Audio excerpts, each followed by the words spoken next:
Today we have struck this landmark deal with the EU, a new partnership between an independent Britain and our allies in Europe. And this deal is a win-win. It delivers what the British public voted for last year. Is the UK quietly preparing to rejoin the European Union?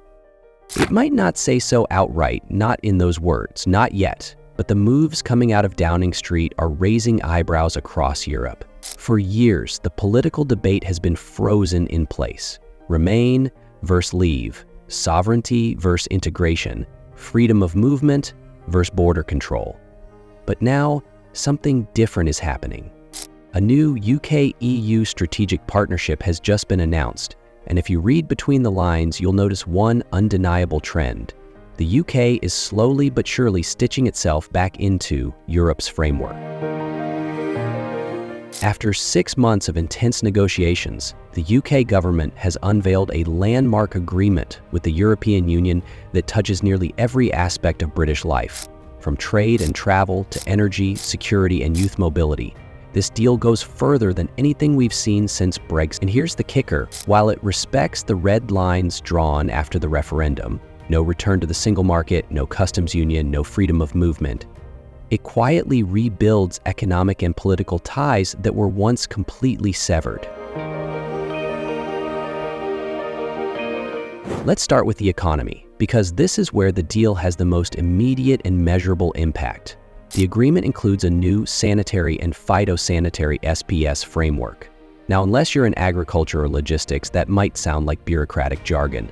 But what it really means is that British food and drink exporters no longer face the huge mountain of paperwork and border checks that have plagued them since Brexit. Gone are the lorry queues stretching out from Dover. Gone is the uncertainty over whether your shipment of lamb or cheese will clear customs. Instead, trade becomes smoother, faster, and cheaper, not only with the EU mainland, but crucially between Great Britain and Northern Ireland as well. Some checks on animal and plant products will be scrapped entirely. That's a major shift. It means British sausages and burgers can once again be sold freely in EU markets. A symbolic and economic reversal of one of Brexit's most notorious trade blockages. And it's not just about meat. Food producers across the UK, from dairy farms in Wales to gin distilleries in Scotland, now have an easier path to sell into the EU's 450 million strong consumer base.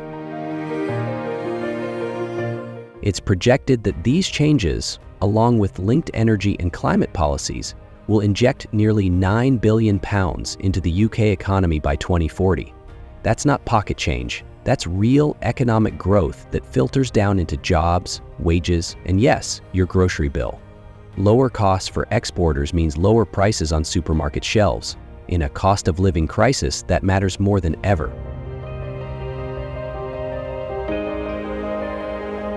But that's just the beginning. The agreement also protects British steelmakers from new EU tariffs and restrictive trade rules. A custom exemption worth £25 million annually ensures that UK steel continues to compete fairly in European markets.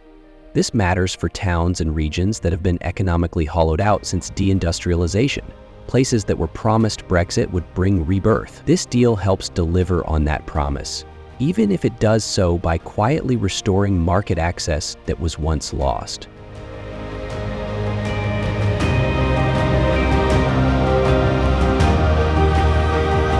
And then there's energy policy. The UK and EU will now link their emissions trading systems, a move that not only helps meet climate targets, but protects UK firms from the EU's new carbon border tax. Without this, British companies would have been hit with an £800 million bill, money that would have gone straight into EU coffers. This cooperation avoids that, ensuring British industry isn't punished for having left the EU while still encouraging greener practices.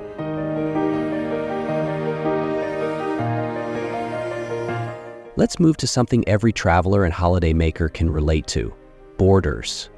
Under the new agreement, UK citizens will gain access to more e-gates across Europe. That means fewer long waits at border control, faster entry through airports, and a smoother travel experience, especially during peak travel seasons. This is a major win for British families and retirees who spend time in Spain, France, Italy, and beyond.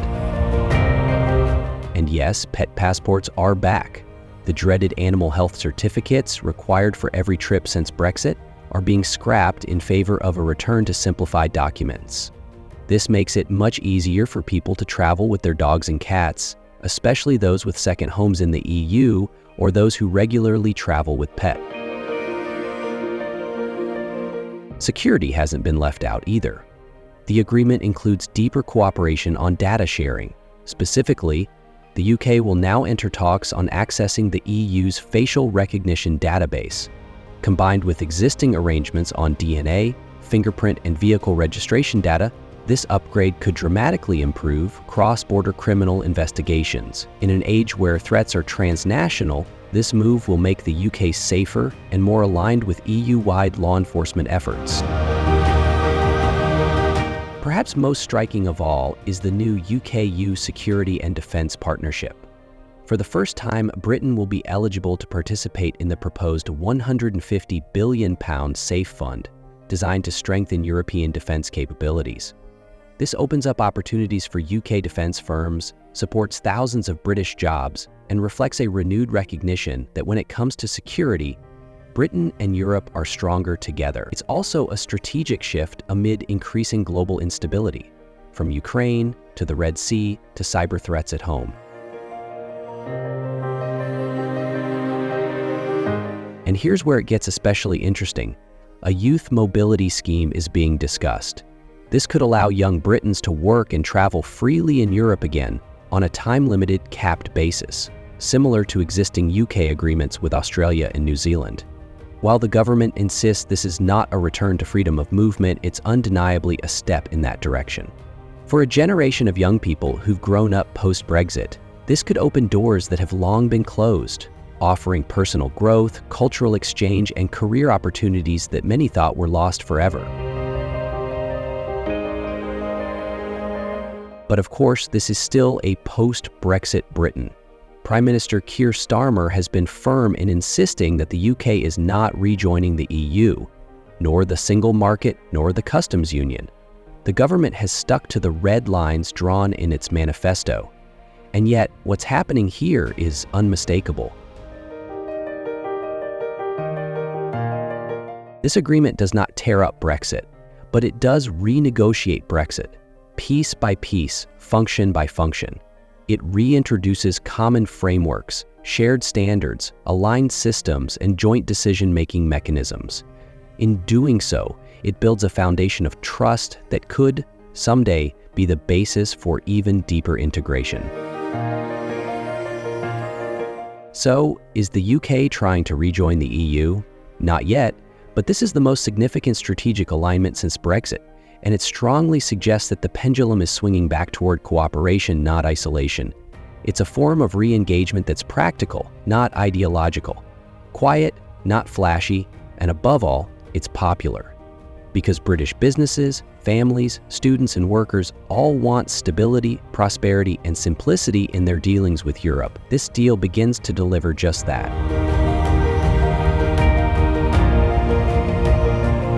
The road ahead is still uncertain. There are negotiations to finalize, working groups to establish, and political debates to weather. But this agreement sends a powerful signal.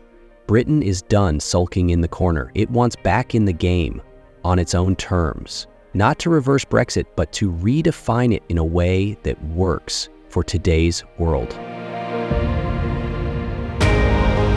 Thanks for watching Immigrant Paths, where we explore global politics, migration, and the choices countries make that shape people's lives. If you enjoyed this deep dive and want more smart analysis on the stories that matter to you, don't forget to like this video, subscribe to the channel, and hit that bell icon so you never miss an update. We'll be back soon with more. Until then, take care and keep exploring your path.